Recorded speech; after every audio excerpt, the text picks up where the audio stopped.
CBI ने खोल कर रख दिए सारे राज। मनीषा के हत्यारों का हुआ पर्दाफाश और अब जो सीबीआई आगे करने वाली है वो तो आप सभी को डरा कर रख देगा। आदाब, नमस्कार, Sat Sri Akal, peace to be with you दोस्तों। मेरा नाम है जुनैद भाटी और आप देख रहे हैं द न्यूज फीवर। जैसा कि आप सभी जानते हैं, हरियाणा के भिवानी की बेटी मनीषा के केस में अभी तक भी कोई भी इंसाफ मिलने की उम्मीद दिखाई नहीं दे रही थी। बिल्कुल भी ऐसा नहीं लग रहा था कि मनीषा के साथ अगर किसी ने सच में गलत किया है तो उनको जल्दी से जल्दी पकड़ लिया जाएगा, क्योंकि कहीं से भी ऐसा कोई भी पुख्ता सबूत निकल कर ही नहीं आ रहा था, ना ही कोई गवाह, ऐसा ठोस गवाह निकल कर आ रहा था। लेकिन अब सीबीआई बहुत ज्यादा एक्टिव है। कुछ दिनों से सीबीआई हर वो कोशिश करने पे लगी हुई है जो वो कर सकती है। सीबीआई एड़ी चोटी तक का दम इस केस में इस वक्त लगाती हुई दिख रही है और अब सीबीआई ने वही करके दिखाया है जिससे सीबीआई की सभी को उम्मीद थी, यानी कि पूरे भारत देश को, पूरे हरियाणा को, पूरे भिवानी के लोगों को सीबीआई से जो उम्मीद थी उस पर सीबीआई अब खरी उतरती हुई नजर आ रही है। शुरुआत में सीबीआई ने सभी के घरों पर छापेमारी की, यानी कि जिन जिन पर शक था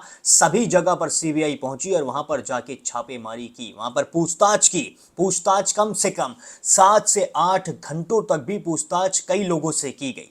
मनीषा के पिता से भी बिठा के कई घंटों तक पूछताछ की गई और जिस जगह पर सबसे ज्यादा सीबीआई को भेजे जाने की डिमांड की जा रही थी, जहां पर आप लोग कह रहे थे कि वहां सीबीआई को जाना चाहिए, वो है नर्सिंग कॉलेज। जी हां, वही नर्सिंग कॉलेज जिसमें यह दावा किया जा रहा था कि मनीषा इसी कॉलेज में एडमिशन लेने के लिए गई थी। जब सीबीआई इस कॉलेज में पहुंची तो सीबीआई ने उछले स्तर से लेकर निचले स्तर तक के सभी स्टाफ से कई कई घंटों तक बातचीत की और निचले स्तर से बातचीत करने के बाद जो कॉलेज के प्रबंधक हैं, जो कॉलेज के ओनर्स हैं, उन सभी से तो अलग से कई और घंटे तक पूछताछ की गई और इन सब चीजों में बहुत सारे खुलासे हुए, बहुत सारी चीजें निकल कर आई। इस नर्सिंग कॉलेज की वीडियोग्राफी और फोटोग्राफी तक की गई। जी हां, क्योंकि सीसीटीवी फुटेज पूरी तरीके से इस नर्सिंग कॉलेज से नहीं मिल पाई। इस नर्सिंग कॉलेज के प्रबंधक ने जो भी किया सीसीटीवी फुटेजेस के साथ वो अभी तक सीबीआई को भी शायद नहीं पता चल सका है, लेकिन फिर से वीडियोग्राफी और फोटोग्राफी जो की गई उससे यही अंदाजा लगाया जा सकता है कि कुछ ना कुछ सीबीआई को इस नर्सिंग कॉलेज के अंदर जरूर मिला था, क्योंकि सीबीआई तब तक वीडियोग्राफी और फोटोग्राफी नहीं करती है जब तक वहां पर कुछ संदिग्ध नहीं मिलता है। यानी कि फोटोग्राफी करने का सीधा सा मतलब है कि सीबीआई को इस कॉलेज के अंदर कुछ तो ऐसा संदिग्ध मिला था जिससे यहां की फोटो और वीडियोस ली गई। जी हां, प्ले स्कूल में भी कई बार सीबीआई पहुंची थी, प्ले स्कूल में भी कई बार जाकर छानबीन की, पूछताछ की, लेकिन अब सीबीआई ऐसी जगह पर पहुंच गई है जहां से सबसे बड़ा सबूत निकल कर आना है। जी हां, पूरे देश को जिस सबूत का इंतजार है, सीबीआई पिछले 2 दिन पहले एम्स पहुंची। जी हां, एम्स हॉस्पिटल पहुंचकर सीबीआई ने वहां पर जो मनीषा का तीसरी बार पोस्टमार्टम हुआ था उसकी रिपोर्ट वहां से ली और उन डॉक्टरों से भी बातचीत की जिन्होंने मनीषा का तीसरा पोस्टमार्टम किया था। इन डॉक्टरों से काफी देर तक सीबीआई ने पूछताछ की और फिर उसके बाद सीबीआई को जाना था दोबारा दानी लक्ष्मण गांव। जी हां, दिल्ली आई सीबीआई, यहां से मनीषा की पोस्टमार्टम रिपोर्ट ली और फिर उसके बाद दानी लक्ष्मण गांव जाना था। दानी लक्ष्मण गांव में मनीषा के पिता संजय का कहना है कि वो कई घंटों तक सीबीआई का इंतजार करते रहे, यानी कि पूरे परिवार को उस वक्त यही उम्मीद थी कि सीबीआई अब आएगी और आज हो सकता है कि मनीषा के जो केस है उसमें सब कुछ सामने निकल कर आ जाए, दूध का दूध पानी का पानी हो जाए। जो हत्यारे हैं, अगर मनीषा के साथ सच में किसी ने गलत किया है तो उन सभी के नाम सामने आ जाएं और उन्हें कड़ी से कड़ी सजा मिल सके, क्योंकि सीबीआई से जो उम्मीदें हैं, जो बहुत ज्यादा उम्मीदें हैं, वो इसलिए भी जताई जा रही हैं क्योंकि सीबीआई ने कभी भी मनीषा के केस को आत्महत्या का केस नहीं कहा। जी हां, जिस तरीके से बताया जा रहा था कि मनीषा ने कीटनाशक खाकर अपनी जान दे दी, मनीषा ने खुद से अपनी जान दे दी, मनीषा ने वो नोट लिख दिया, उसके बाद उसने अपनी जान दी, ऐसा कुछ भी सीबीआई ने नहीं कहा है। सीबीआई ने सिर्फ और सिर्फ मनीषा हत्याकांड के तौर पर ही इस केस को लेकर चली है। जी हां, सीबीआई ने शुरुआत में ही हत्या की एफआईआर भी दर्ज कर ली थी, इसलिए सीबीआई से मनीषा के घर वालों को, मनीषा के गांव वालों को और पूरे देश को यही उम्मीद है कि मनीषा को जल्द से जल्द इंसाफ सीबीआई दिला सकती है। लेकिन सीबीआई का जो इंतजार किया जा रहा था, दानी लक्ष्मण गांव का हर इंसान जो सीबीआई का इंतजार कर रहा था, उसकी उम्मीदों पर कहीं ना कहीं एक तरीके से उस दिन पानी फिरता हुआ नजर आ गया। जी हां, कल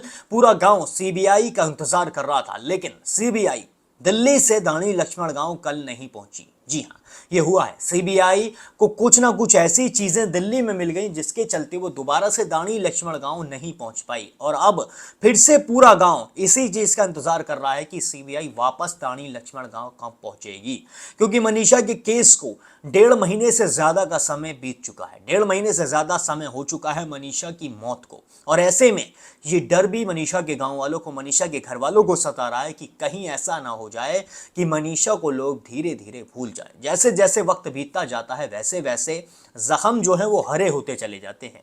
वो तो चलिए, मैं या फिर और भी कई ऐसे न्यूज चैनल्स हैं जो आपके पास डेली बेसिस पर मनीषा के केस से जुड़ी कोई ना कोई अपडेट लेकर आ रहे हैं। मैं देख रहा हूं सोशल मीडिया पर भी कई ऐसे चैनल्स हैं जो मनीषा के बारे में अपडेट्स आप तक पहुंचाते हैं, तो उनकी जो कृपा है वो बनी रही है अभी तक, क्योंकि मनीषा की अगर वो अपडेट्स नहीं लेकर आएंगे या फिर मैं आप तक मनीषा की अपडेट्स नहीं पहुंचाऊंगा तो ऐसा हो सकता है कि आपके दिमाग से भी मनीषा केस कहीं ना कहीं निकल जाए, क्योंकि मनीषा का जो केस है वो बहुत ज्यादा जरूरी है। मनीषा को इंसाफ मिलना इस वक्त बहुत ज्यादा जरूरी है, इसलिए हम सभी इसी कोशिश में हैं कि मनीषा को, हरियाणा की बेटी को, भिवानी की बेटी को, या फिर कह लीजिए भारत की बेटी को इस वक्त इंसाफ की बहुत ज्यादा जरूरत है। मनीषा के घर वालों को इंसाफ की बहुत ज्यादा जरूरत है। उस हर लड़की को जो भारत की हर बेटी है, जो भारत की हर बेटी कुछ करना चाहती है, आगे चलकर जिंदगी में आगे बढ़ना चाहती है, उसके लिए मनीषा को इंसाफ दिलाना बहुत ज्यादा जरूरी है। नहीं तो हरियाणा की, भिवानी की हर बेटी अपने घर से निकलने में कहीं ना कहीं कतराएगी जरूर, क्योंकि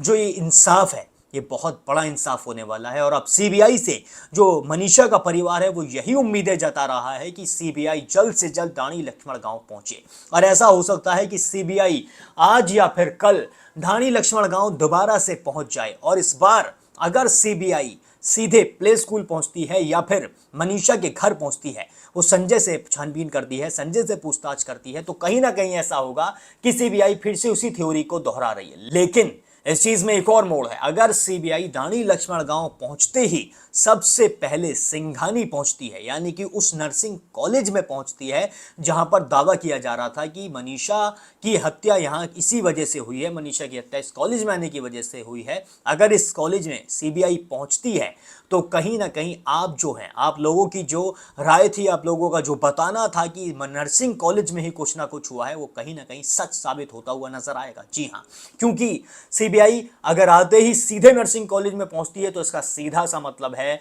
कि जितने भी सबूत और गवाह हैं उनसे जुड़ी जो चीजें मिली हैं वो सभी नर्सिंग कॉलेज के खिलाफ मिली हैं। जी हाँ, नर्सिंग कॉलेज के खिलाफ वो सारी चीजें मिली हैं, इसलिए सीबीआई सबसे पहले नर्सिंग कॉलेज पहुंची है, और नर्सिंग कॉलेज का मनीषा के केस में सबसे बड़ा हाथ है। ऐसा भी हो सकता है अगर सीबीआई सीधे नर्सिंग कॉलेज पहुंच जाए, लेकिन अगर सीबीआई फिर से संजय से पूछताछ करने लगती है, उस दुकान वाले से पूछताछ करने लगती है, या फिर प्ले स्कूल में जाकर पूछताछ करने लगती है, तो फिर से वही सारी थ्योरी एक बार से फिर से दोहराती हुई देखी जाएंगी। लेकिन अगर मनीषा को इन चीजों से इंसाफ मिल सकता है तो वो भी सही है। अगर मनीषा को सीबीआई के द्वारा इंसाफ मिलता हुआ नजर आ रहा है, सीबीआई मेहनत करती हुई नजर आ रही है, सीबीआई बहुत सारे पुख्ता जो सबूत हैं उन्हें इकट्ठे करती हुई नजर आ रही है, तो वो भी बहुत सही है। और जो एम्स की पोस्टमार्टम रिपोर्ट है, सीबीआई को उसको भी जल्द से जल्द सार्वजनिक करना चाहिए, क्योंकि 1 महीना उस पोस्टमार्टम रिपोर्ट को भी हो चुका है, अभी तक किसी के भी सामने वो पोस्टमार्टम रिपोर्ट नहीं आई है। यहाँ तक कि मनीषा के घर वालों तक को भी उस पोस्टमार्टम रिपोर्ट के अंदर नहीं पता है क्या आया है, क्योंकि पिछली 2 पोस्टमार्टम रिपोर्ट में तो आपको पता है क्या निकल कर आया था। जो भी था वो कीटनाशक वाला, वो पूरी तरीके से सिरे से नकार दिया था मनीषा के घर वालों ने कि ऐसा उनकी बेटी नहीं कर सकती है।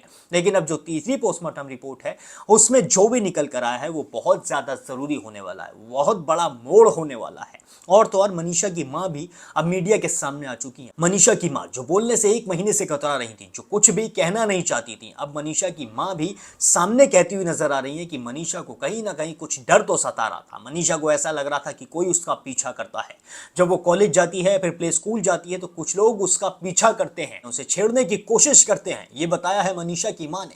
मनीषा की मां ने यह भी कह दिया है कि वो कुछ दिन से इसलिए कतरा रही थी कि उन्हें अपनी बेटी की जो इज्जत है उसका खतरा था, उसकी बेटी पर कोई सवाल ना उठाए, इसलिए उन्हें डर सता रहा था। लेकिन अब उनका सामने आना बहुत जरूरी हो चुका था, इसलिए वो सामने आई है और अपनी बेटी को वो अब इंसाफ दिलाकर रहेंगी। जिन लोगों ने मनीषा के साथ गलत किया है उन्हें कड़ी से कड़ी सजा वो दिलाकर रहेंगी। हरियाणा की हर बेटी के लिए वो मनीषा के इंसाफ की डिमांड करती रहेंगी। और आप भी अगर चाहते हैं कि हर बेटी को इंसाफ मिले, मनीषा जैसी बेटी को इंसाफ मिल सके, मनीषा के घर वालों को इंसाफ मिल सके, तो आप भी कमेंट में जस्टिस फॉर मनीषा जरूर लिखें और अपनी राय इस खबर पर मेरे साथ जरूर साझा करें। और आप ये भी बताएं कि सीबीआई का अगला कदम क्या हो सकता है। बाकी और भी सारे अपडेट्स के लिए अभी सब्सक्राइब कर लें द न्यूज़ फीवर।